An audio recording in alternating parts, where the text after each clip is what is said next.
Nang makita ang kanilang idolo na si Ma Wei na pumasok sa arena, walang tigil na nagdiwang ang mga tao sa itaas. Siya ang Old Hero. Sa wakas ay magsisimula na ang individual battle ng Old Hero.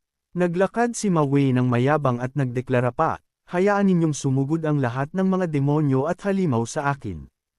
Ngunit 10 minuto bago iyon, nakakapit siya sa binti ni Yip, nagmamakaawa, Big Bro, kailangan mong panatilihin ang titulong Old Hero para sa akin o ang aking martial arts school ay babagsak. Nagbuntong hininga si Yip Yang, alam niyang kailangan niyang igalang ang matanda na ito, dahil lagi mong sinusuportahan ang mga ulila ng mga sundalo na namatay sa pakikipaglaban sa mga demonyo at halimaw, pagkatapos mong kumita ng pera, tutulungan kita sa pagkakataong ito. At salamat doon, mayroon tayong mayabang na si Ma Wei sa sandaling ito.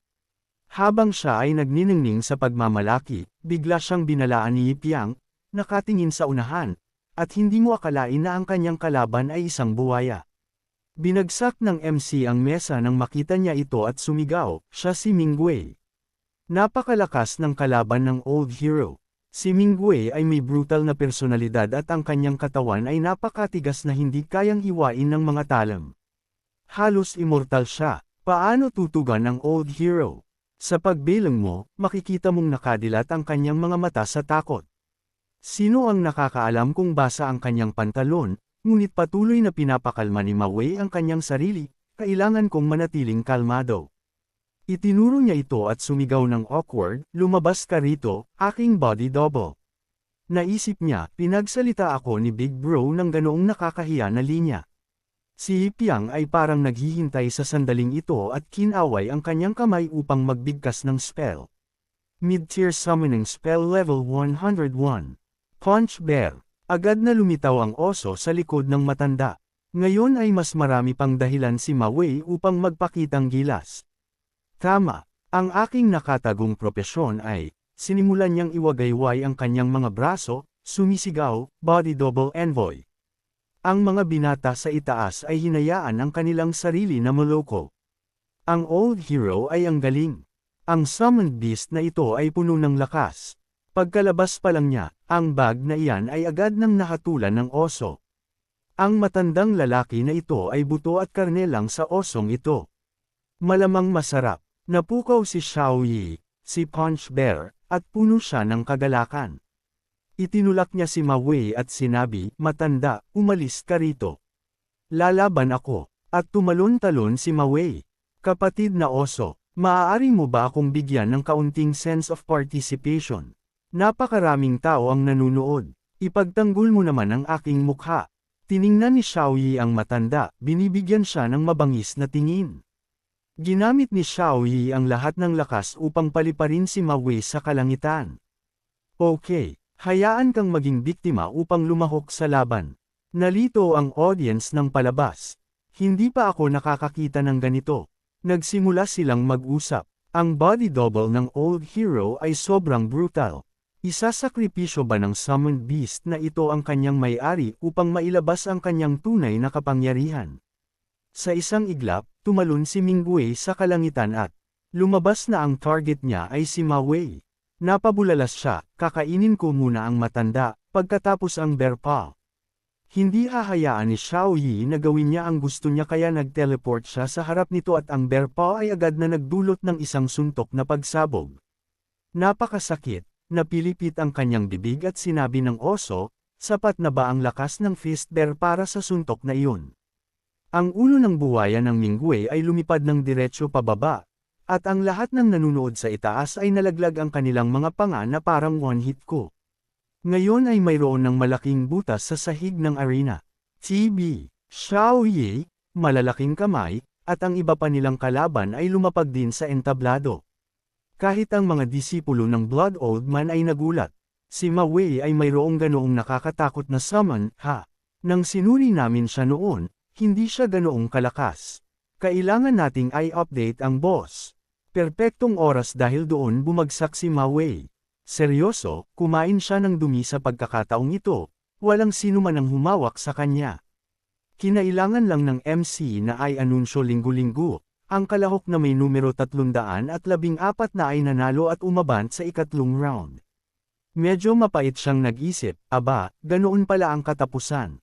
Ngunit ang mga lalaki sa stands ay talagang nagsimulang pumalakpak, legend. Talagang niloko niya ang halimaw. Pagkatapos ay pinakawalan niya ang kanyang summon. Perpektong teamwork, may kakayahan at galaw ang legends. Ang sigaw na iyon ay epiko. Lumapit si Xiao Yu kay Ma Wei at nagsabi, matanda, swerte mo at iniligtas ka ng aking boss sa pagkakataong ito. Hindi na siya narinig ng maayos ni Ma Wei. Umungol lang siya, sakit ng likod ko. May tumulong sa akin na bumangon. Lumabas na ang halimaw ay pareho ang sinasabi. Ang nagpaamos sa kanya ay si Li Qing. Ang magandang host ay sumuko. Ang contestant number 288 ang nanalo at umabant sa ikatlong round. Sa isang iglap, si Tung Er ay nakakuha ng ganap na tagumpay. Ang contestant number 289 ay nanalo at umabant sa ikatlong round. Si Yip Yang ay nagpapalamig lamang, nanunood sa kanyang disipulo na nagtagumpay at patuloy na sinasabi, hindi masama, kasing lakas sila ng mga baka. Bigla siyang bumahing. Napatulala si Yip Yang. Nagtaka siya, ano yun? Sino ang nag-iisip sa akin? Kasabay nito, sa sekta, sa silid-aralan, ang kanyang disipulo ay kumikilos din. Nagtipon na sila, nalilito ang tagapamahala na ibon, saan niyo narinig yan? Ang unang babae na papasok sa silid ni Yip ay magkakaroon ng swerte. Sabi ko, pinaghihinalaan kong ginawa niya ito para deein ang mga tao na maglinis. Ngunit hindi naniwala ang mga babae. Sinagot nila, ang pinuno ng sekta ang tanging lalaki sa buong sekta. Ang kanyang silid ay dapat swertihin at hindi lang swerte, kundi swerte sa pag-ibig. Sa anumang paraan, kailangan nating makuha ang karapatang maglinis. Si Master Yan Yuru ay nagalit, kayo mga suwail. Pagkatapos ng mahabang paghinto, sumigaw siya, ako lang ang makakapaglinis ng silid ni Master. Sinumang gustong pumasok, kailangang dumaan muna sa akin. Si Shot-in Zhang Ziyahi ay gusto ring sumali. Tabi, ang silid ng isang shot-in ay dapat linisin ng isang shot-in na tulad ko. Nasira mo ang kanyang kakaibang gadgets. Kaya mo bang bayaran iyon? Sa wakas, ang brain-dead na fan ni Ling Russo ay nagsabi ng malakas at malinaw, upang pigilan si senior sister na ma-obsess kay Master, kailangan kong isakripisyo ang aking sarili at tanggapin ang Peach Blossom Karma na ito. Ang tagapamahala na ibon ay nawawalan na ng pag-asa at sinabi na lang, kahit ano. Wala akong pakialam kung sino ang maglinis. Gawin niyo ang gusto niyo. Nang handa na silang maglaban para sa karapatang maglinis, lumabas si Susha, mayabang na mayabang. Ano ang ingay na ito ng napakaaga ng umaga? At pagkatapos, sadyang kinuskos niya ang kanyang mga mata, Jin-aiseng niyo ako. Napatigil si Yan Yu. Paano ka nakapasok dito? Si Susha, na parang ang opisyal na asawa, ay nagpaliwanag sa lahat, dahil nagpa siya si senior sister na payagan akong pakasalan si Master, kaya dahil wala si Master, sanayin ko na lang ang kama para hindi ako magkaproblema sa pagtulog pagkatapos ng kasal. Malapit nang sumabog si Yan Yu. Galit na galit siyang sumigaw, nabuhay ako bilang asawa ni Master at mamamatay akong balo ni Master. Ang tagapamahala na ibon ay takot na maging nilaga. Yip Yang, bumalik ka rito ngayon. Nababaliw na ang mga babaeng ito. Sa isang iglap, oras na para sa ikatlong araw ng kompetisyon ng paglaban sa demonyo. Ang top 16. Ang mga lalaki na galit kay Yip Yang sa mga nakaraang round ay na-eliminate na lahat. Nagreklamo sila, dumami na ang audience sa ikatlong round. Sa tingin nyo ba mamamatay na ang walang kwentang yan sa pagkakataong ito? Mauubusan din ang swerte niya. Kung makakarating siya sa susunod na round, titigil na ako sa martial arts. Muling inanunsyo ng MC, ang pagtutulungan laban sa demonyo para sa ikatlong round ay nagpapatuloy. Susunod na koponan, ipasok. Patuloy na bumubuntong hininga si Yip. Pagkatapos ng lahat ng panahong ito, sa wakas, sa kabila ng lahat ng chismis at walang saysay na daldalan, walang makakapigil sa pag-unlad ni Yip. Pagkakita nila sa kanya, ang mga lalaki sa itaas ay nagsimulang magbato ng kung ano-ano. Siya na naman ang walang kwentang iyon. Umalis na sa kompetisyon. Umalis na sa kompetisyon. Ang alamat ay narito. Si Mawei ay naglakad na parang siya ang final boss, iniisip, ang pagiging kasama sa pagtutulungan laban sa mga halimaw sa pagkakataong ito ay parang triple na dosis ng good karma na hindi ko kailanman hiniling. Ang ibang mga kabataan ay nalilito sa kaliwat kanan, sumisigaw sa kalangitan, binili niya ang mga organizer at ngayon ay kasama niya ang legendary hero na iyon. Nawawala na ako ng pag-asa sa isang mundo kung saan kinokontrol ng pera ang lahat. Anong klaseng kakaibang halimaw ang lalabas sa pagkakataong ito? Si Hypiang ay nagsabi, sana may kaunting spice. Ngayon, ang mga organizer ay naglabas ng isang Fenton Blood Pang. Sa sandaling ito ay tumapak sa field, nagalit ito at sumigaw, "Oy, cutie!"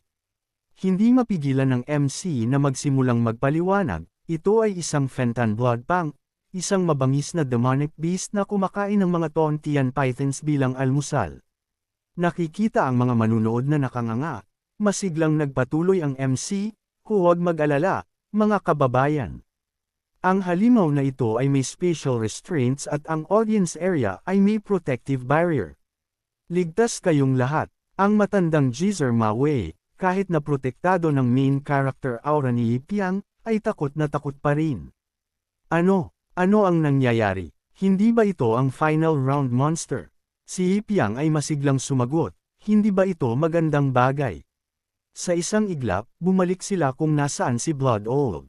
Ang disipulo sa tabi niya ay nagtanong, plano mo bang patayin sila, Master?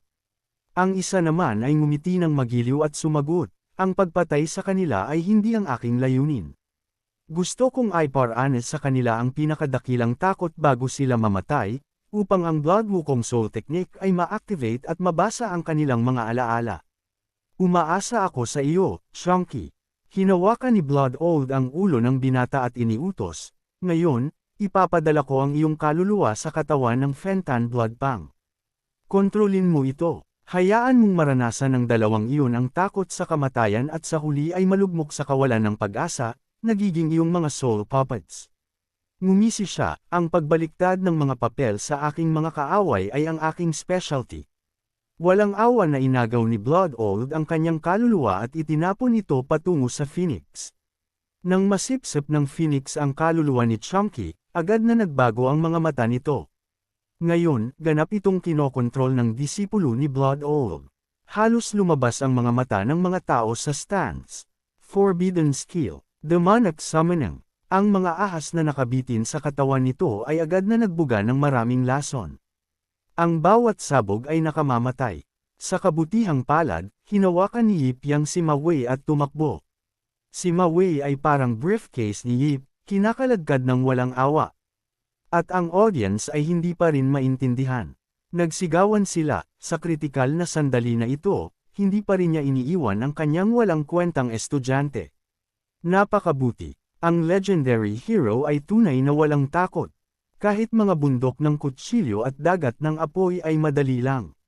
Binitawan ni Hypiang si Mawei na nahihilo na parang bagong baba mula sa isang nakakabaliw na roller coaster at sinabi, "Legendary hero, ano ang gagawin natin susunod?" Tama na sa masakit na bahagi.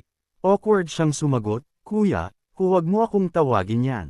Binabangungot mo lang ako." Tumingin sila pabalik sa demonyo na lumilipad sa kalangitan na may pumatay na tingin. Gusto kanyang patayin, hindi ako. Ang ibon na iyon ay isa sa aking pinakanakakainis na listahan.